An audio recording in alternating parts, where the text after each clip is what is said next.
There is no need for them to be adjudicated as a terrorist. Also, are you really hissing? What kind of a child are you? We're trying to save lives and you're hissing. Go back to high school and play spitball with your friends.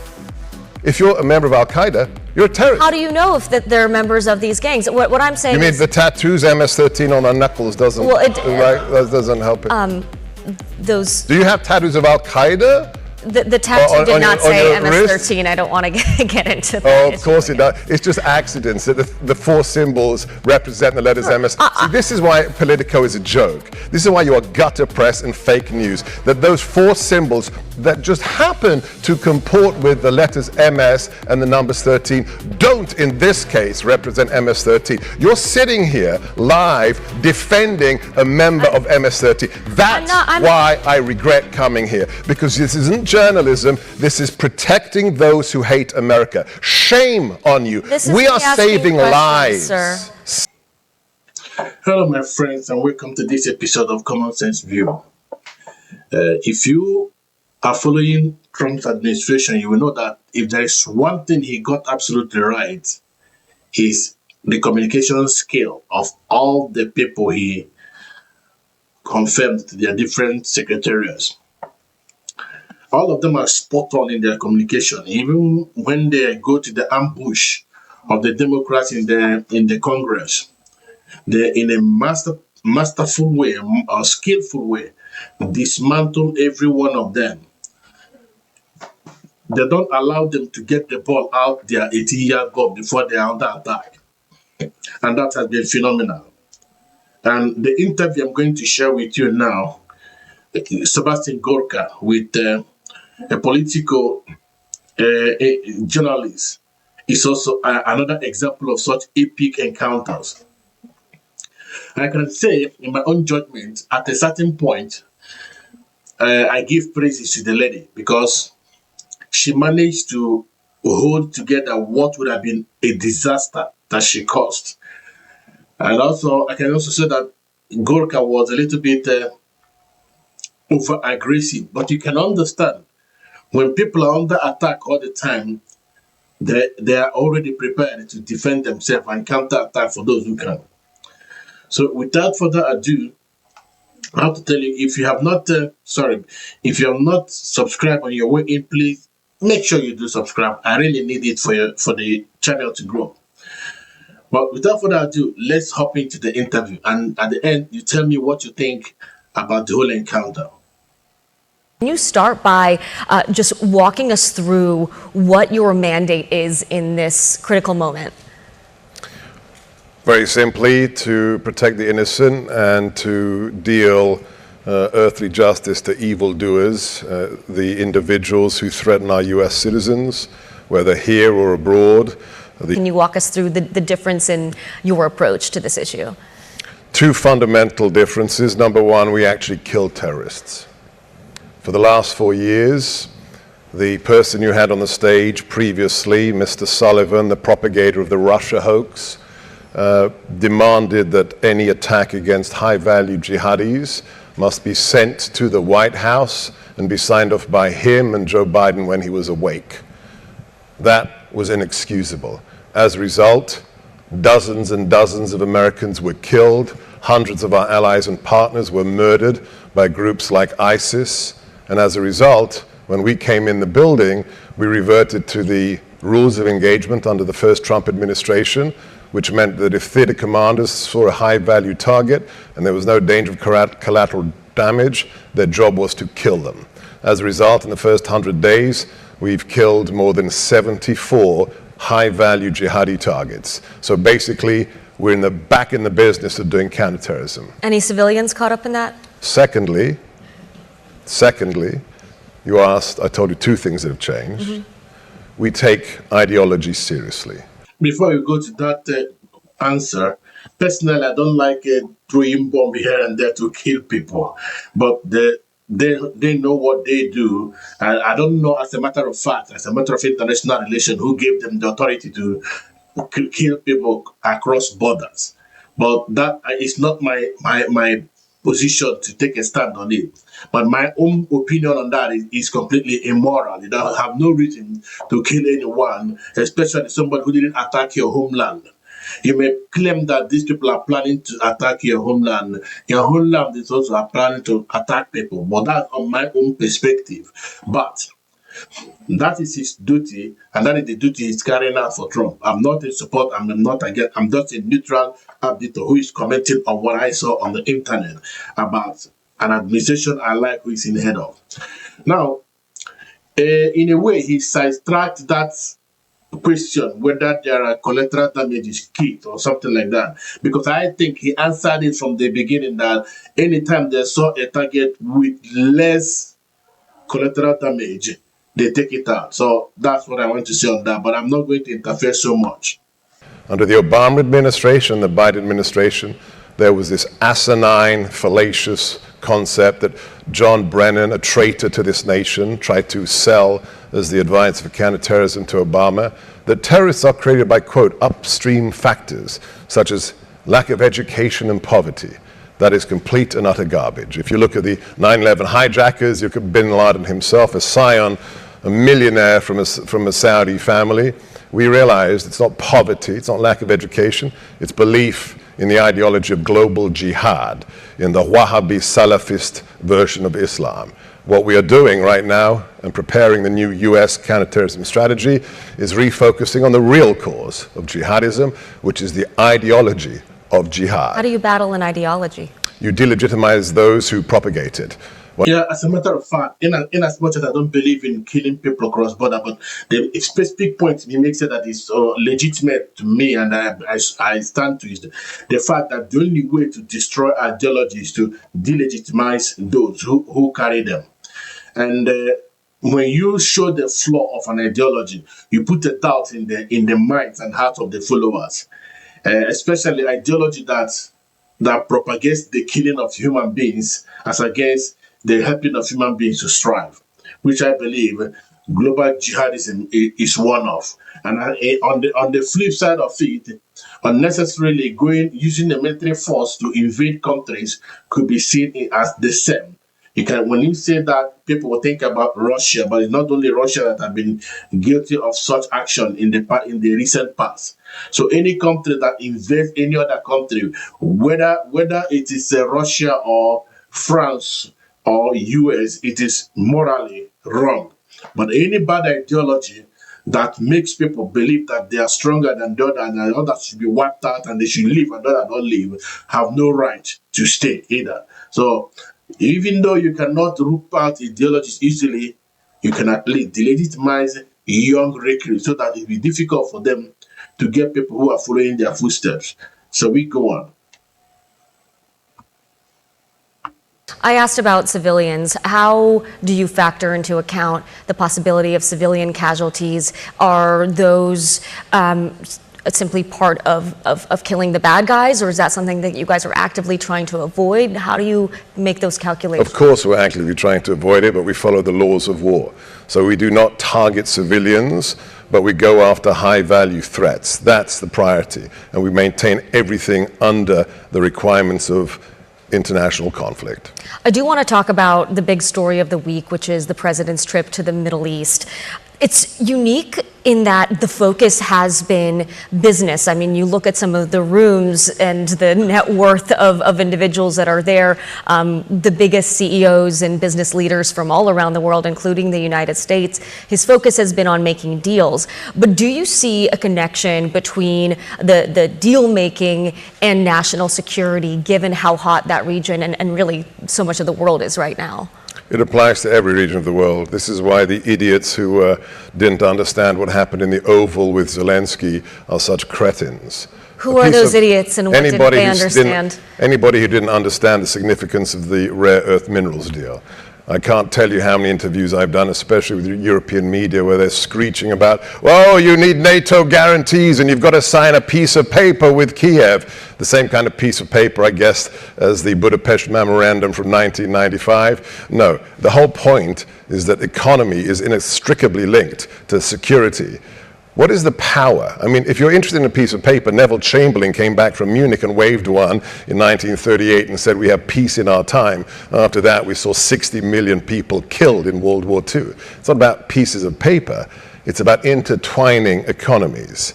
The fact that Americans will now be working in Ukraine on extracting rare earth minerals will mean that certain individuals in the Kremlin will probably think twice about invading again, unless, of course, there's a Democrat in the Oval Office, which seems to be the case whenever Russia invades. So that's a very important point. And that's also the point I blame the West in what is happening in Africa and the Middle East. You make effort to export to them more your own ideology, your way of life, trying to wipe theirs out. Whereas the best way to affect or to instill whatever you think you are coming with is to integrate it into their own system. If you want them to develop and you want to be the agent of that development, the easiest way to get them to follow is what? You merge your own economy with theirs, their own commerce with theirs, and then there's a pursued common interest. And that is exactly the system Trump used in his visit to the Middle East. Intertwine the economy of the US with that of the Saudis, with that of the Qatars, and also trying to get Iran to do exactly the same thing. Because when you have an economy that is rubbing with each other, instead of scratching the other one to the floor, you help the other one get up. And when the economy of every part of the world is blooming, there's no need to fight for anything but mutual coexistence. The bumper sticker for what the president is doing right now is very clear. 8 years ago, he went into the Hijaz. He spoke to 42 Arab and Muslim heads of state, and he said, you have to deal with jihad in your mosques, on your streets. He sent us such a powerful message that Muslims came up to me afterwards from the region and said, thank you for what the president said 8 years ago. After that, we had the Abraham Accords. We decimated, we destroyed the ISIS caliphate in Syria and Iraq. Now, 8 years later, we're moving to prosperity. So 8 years ago, it was security, the destruction of ISIS, the Abraham Accords. Now, it's prosperity with these incredible deals. The two are inextricably intertwined. You recently slammed the new leader of Syria. You said you'd never seen a jihadi become a Democrat and a normal politician. You're now supposed to believe Syria's new leader won't kill Christians and Jews after being a member of al-Qaeda. President Trump met with the new leader of Syria. What was going through your mind as you kind of saw that embrace from the president, and would you have advised against it? So what I said was regarding trend lines in my 26 years of doing this. And the fact remains, jihadis very rarely moderate, especially after they win. What I saw the president do was absolute genius. He has now said to this man, Jelani, that you have a chance to stabilize Syria. But it's not unconditional. It's very clear that the minorities, especially the Druze, the Christians, the Kurds, must be parts of the government in Damascus. We are incredibly happy that the murderous regime of Assad is gone, that Iran cannot use the territory of that state to resupply its proxies like it did in absolute freedom for years on end. So now, you believe it was a smart idea for the president to have that meeting? Well, look, we have to stabilize that country. It has to be stabilized. Now we will see whether or not the current acting head of state can deliver. If the conditions are met and every other ban on them are lifted, that means they have all the necessary conditions to thrive as a country. But then if he goes on rampage killing of the minorities among them, then the international community will have another reason to come in. Do they have the moral rights? I don't know. But sometimes it's not okay to wait by the side where people are slaughtered without any justified reason. This is the window to stabilize Syria. We shall see what Jelani delivers. Has he and should the president make some of those demands? Oh, we have. Oh, trust me. Behind closed doors, we have made those stipulations very clearly. To Sharon? To the regime, absolutely. Let's go back to Ukraine for a moment, because we touched on it, but I want to dig a little bit deeper given what is happening in Turkey today. President Trump, you know this well, has said many times on the campaign trail that he would end the war between Russia and Ukraine on day one. Obviously, this is an incredibly complicated conflict.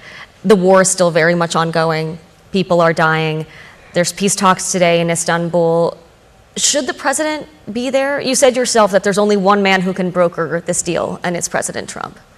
At the end of the day, the final settlement will see my boss, President Trump, in the room sealing the deal. Should he have been in the room today?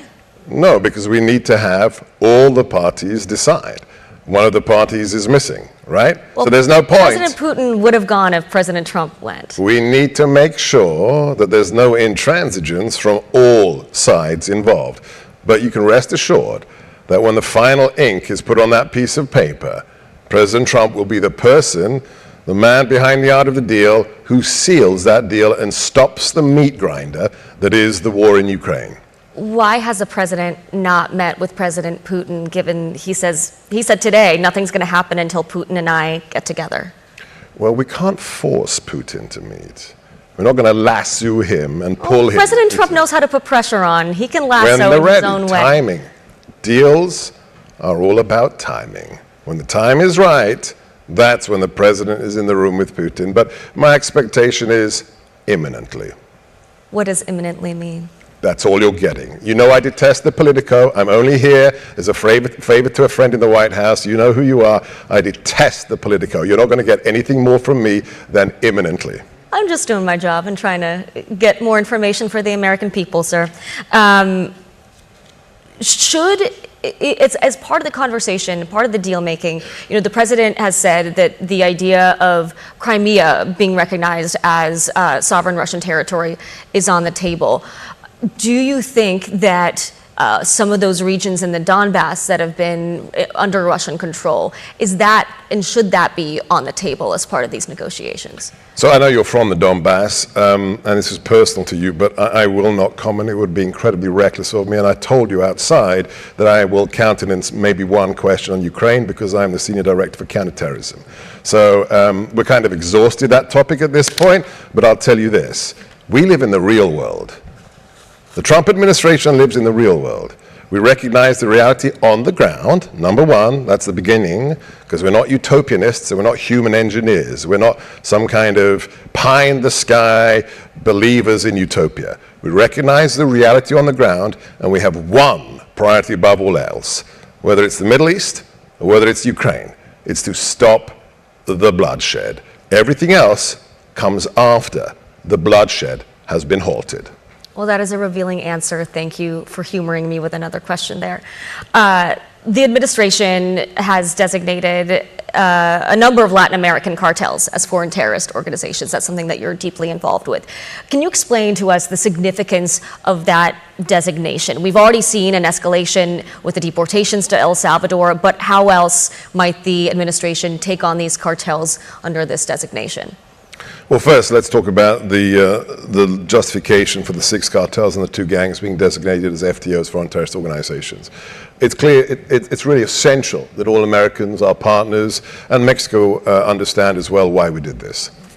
For my Newsmax show, before I came back into the White House, I devoted one episode to this problem, and I started with doing the math. And I just calculated how many Americans have died in uniform since the cessation of hostilities in 1945. So every KIA, Marine, Airman, soldier, Coast Guard, you name it, from Korea to Vietnam to Panama to Grenada, Gulf War, Gulf II, Afghanistan.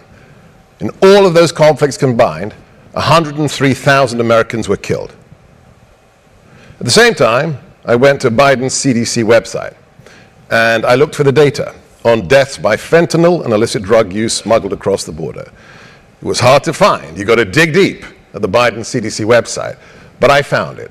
In the second year of Biden and Harris's open border policies, 110,000 Americans were murdered by illicit drugs smuggled into this country, and in many cases prepared with precursors from China. More Americans were killed in 1 year thanks to Biden and Harris and the cartels who facilitated them, than in 75 years of armed conflict. We are at war with the cartels, and that's why President Trump, Stephen Miller, Governor Noem, Tom Homan are doing what they do, because we will not permit this to continue. So what doors does the Foreign Terrorist Organization open for you all to tackle this problem in a new way? So it opens a whole slew of judicial and financial and economic options on top of the obvious ones, which have to do with sanctions. Sanctioning not just individual organizations, but businesses that are doing business with the cartels and even individuals. So I'm really flabbergasted by the mainstream legacy lying media's conceptualization that FTO designation doesn't bring anything to the table. It brings a panoply of options we didn't have previously, simply dealing with them as criminal organizations. Is there a military component potentially to tackling the cartels?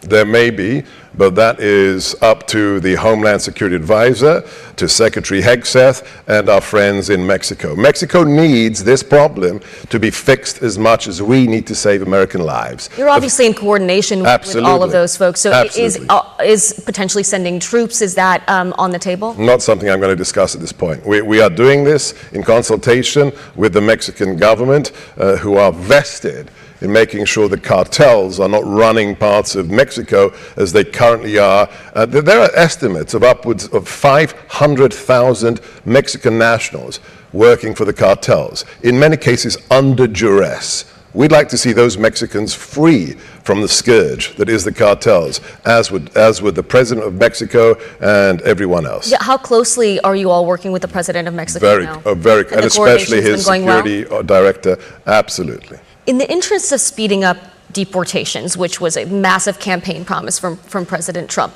he's done the border piece of it. Now it's the folks in the country. Do you believe it's okay to skirt due process? Yeah, it is from here that the interview took another step. Everything changed, and the little hostility, whether you like it or not, and the complete bashing of the media came up. And you can understand all this parading of the idea of a Maryland man and all those stuff, you know. So this is where the entire interview took a different dimension. So let's watch. Never happened. Due process has never been skirted. This is another fake news canard. The fact that so let me be clear here, okay? Let me be clear. When an organization is designated by the Secretary of State as a foreign terrorist organization, every single stinking member is a terrorist by US law. There is no need for them to be adjudicated as a terrorist. Also, are you really hissing? What kind of a child are you? We're trying to save lives and you're hissing. Go back to high school and play spitball with your friends. What absolute children. I've never played spitball before. You've never used spitballs? Well, maybe not in Ukraine. No spitballs in Ukraine. So the fact is, when you have people, I looked at Politico's coverage. Politico used the Maryland father fake news. Maryland father, twice adjudicated by an immigration judge to be here illegally and to be deported. An individual who's arrested on body cam footage, anyone watching right now can watch him being stopped by local police with 7 illegals in his vehicle and no driving license. An individual involved in human trafficking who beat his fiancée. And this is a Maryland father for Politico. You don't need and you don't get the due process if you're a member of a terrorist organization. Well, Next, you'll be some judges, including those appointed by President Trump, disagree. Well, so what? Could they be wrong? Could a judge possibly be wrong? Maybe. Well, that's why we have the process, and this is likely. No. You're not listening. If you are a terrorist of an FTO, it's not a traffic ticket. You don't go to county court. You're a member of a federally designated terrorist organization. It's really that simple. If you're a wife beater and a human trafficker, goodbye. Abrego Garcia case aside, in the interest of getting folks that you believe are bad actors. Belief. So again, why are you saying belief? Because so media, let's go back to this. Been given a Is lot of evidence. 110,000 deaths a year a question of belief? Absolutely not. Nobody recovers from fentanyl. You know that. When you overdose on Absolutely not, and that fentanyl, is you die. devastated. And I've You met die. many families who have been devastated by it. However, we also have a process in this country for figuring out who the bad actors are. And we figured it out. It's the 6 cartels and the 2 gangs that have caused 110,000 Which is understandable. I think a year. Where the tricky point is the evidence, which due process usually helps provide, Why are you of talking whether as if or these are not people who are because U.S. we citizens? don't know, because we due process. So you're defending members of FTOs. No, I'm not defending You are. anybody. No, what you're doing right now is you're sending designated terrorists should have the rights of somebody who's in a contractual dispute I think that transparency with their neighbor. in why that designation is given to a certain person is important. It's very easy what the transparency is. It's like a member of Al-Qaeda. If you're a member of Al-Qaeda, you're a terrorist. How do you know if that they're members of these gangs? What I'm saying You mean is, the tattoos MS-13 on their knuckles doesn't, that doesn't help it? those Do you have tattoos of Al-Qaeda? the tattoo on did not your say wrist? MS-13. I don't want to get into that. Oh, of course it does. It's just accidents that the 4 symbols represent the letters MS. See, this is why Politico is a joke. This is why you are gutter press and fake news. That those 4 symbols that just happen to comport with the letters MS and the numbers 13 don't, in this case, represent MS-13. You're sitting here live defending a member of MS-13. That's why I regret coming here, because this isn't journalism. This is protecting those who hate America. Shame on you. We are saving lives. Sir. Saving lives. How about Maryland fathers compared to Maryland mothers? Like Rachel Marin, mother of 5, raped and murdered and thrown in a ditch. How about Jocelyn Nungare, age 12, raped a mile from her home and thrown in a ditch? It's strange that Politico doesn't do articles about her, that mother, or that 12-year-old girl. Why is that? Why is the MS-13 guy with the knuckle tattoos more important in terms of due process than the lives of 12-year-old girls brutally raped? It's weird that the priorities shift to defending the member of an FTO, but not the children and the women. Dan Crenshaw told me a story once of a 16-year-old girl who was smuggled across this border. The parents paid $5,000 for her to live in America, the land of milk and honey. She ended up locked in a room in New York, raped by more than a dozen men every day for 18 months until she escaped. She went to Dan Crenshaw's office, and I'm no friend of Dan Crenshaw's, okay? He's still got TDS. And that girl said to him, please close the border so another girl doesn't have to be raped by 12 strange men every day for 18 months. It's strange that Politico doesn't cover those stories. Could you tell me why? We have covered. No, you haven't. You have not covered those stories. I'd like to see the Jocelyn Nungare, Rachel Marin stories in comparison to the Russia collusion garbage. I mean, let's be honest here. Let's move on. You have an agenda. I want to talk about, well, I actually have a separate question about the deportations. Because the promises on the campaign trail regarded both the criminal element of undocumented immigrants here, but also, the president believes that anyone who came here illegally should not be here. So how do you move on and handle the folks who are here, who are, young families? I met a lot of young mothers with children crossing the border. What do you do about those folks? And are they going to be treated in sort of the same way as these others that we're talking about? No, we're not going to treat people who came here for purely economic reasons as children, perhaps, as the same as we treat members of designated terrorist organizations. I mean, you're an immigrant, right? I am. So am I. I waited in line. Yeah. I took a test. I took an oath to the U.S. Constitution. Shouldn't anyone who comes to America do what you did and I did? Yeah, I'm not arguing that. I'm just asking how you will handle the families that are here in this country. And there are a lot of them, right? Especially because of the last 4 years where we had no border, absolutely. So what do you do there? That will be a decision that is made by the Secretary of Homeland Security, Stephen Miller and Tom Homan, because right now we have tens of thousands of criminals here. Well, and That's the priority. How do you distinguish between the two? Is it criminal records? Is it tattoos alone? Like, how are you? Everything. How are you figuring out who is the criminal element versus who are the people here? The way we've done it since the inception of law enforcement. That's how we're going to do it. Since the intelligence community was founded by the National Security Act of 1947. Well, I think we are living in an unprecedented moment in terms of the amount of people who are here, right? You've been saying that there are record numbers. So I have been saying? Yeah. You disagree with that? You've been emphasizing that there are record numbers. So I am asking, you can't just do it the way it's always been done. You guys don't like the way that No, the way it should be done. Well, so not the way it was done in the last 4 years. We actually treat these people as illegals, not migrants. You break the law when you try today. Try going to Mexico illegally. Do people who came here illegally deserve due process? As I told you, the priority right now is the worst of the worst.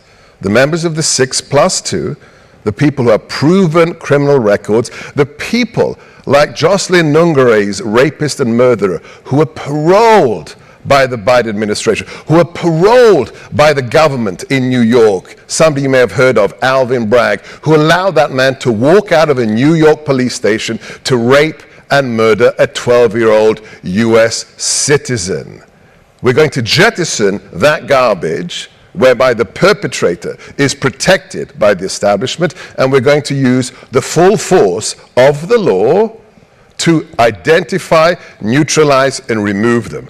The way it should have been done for 4 years. That's how it's going to be done. Let's talk briefly about Iran. The U.S. and Iran ended a fourth round of negotiations on Sunday over their nuclear weapons program.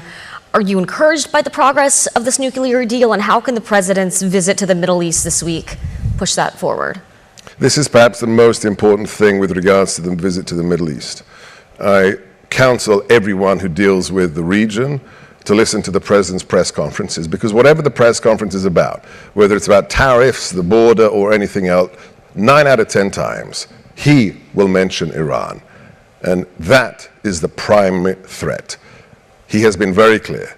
Iran must dismantle its nuclear weapons capabilities and must assist in its support of all its proxies, all of them, not just Hamas and Hezbollah, all of them, including the Houthis. So with regards to what happens, that's up to the mullahs, to the murderous regime in Tehran that has been suppressing its people, not just the Persians, but all the minorities in that country since 1979. So the shoe is on the foot in Iran, and it's for them to decide whether they will face the full fury of the most consequential president of the modern age, or whether they will say, okay, we give it up. Well, to that point, the president said in Riyadh that, quote, if Iran's leadership rejects the olive branch and continues to attack their neighbors, then we will have no choice but to inflict massive, maximum pressure.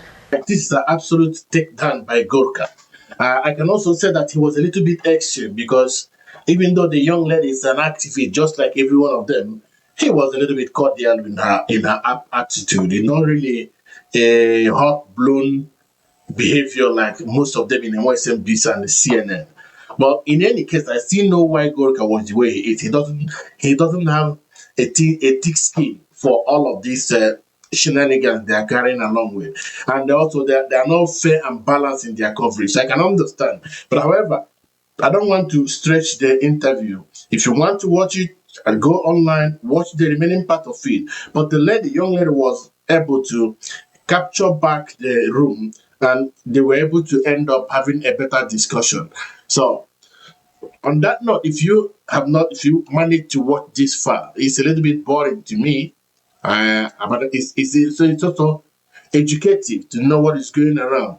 If you have come this far, please don't forget to subscribe for more of this from me. I also do things like talk about what is happening temporary, just talk about the society around us without making reference to any news. My own feeling about what is going on, just my own common sense view about what is going on. If you want to hear more of that, you can just come around as many times as you wish. Don't forget to like, comment, and subscribe. And See you next time for more of this. Ciao.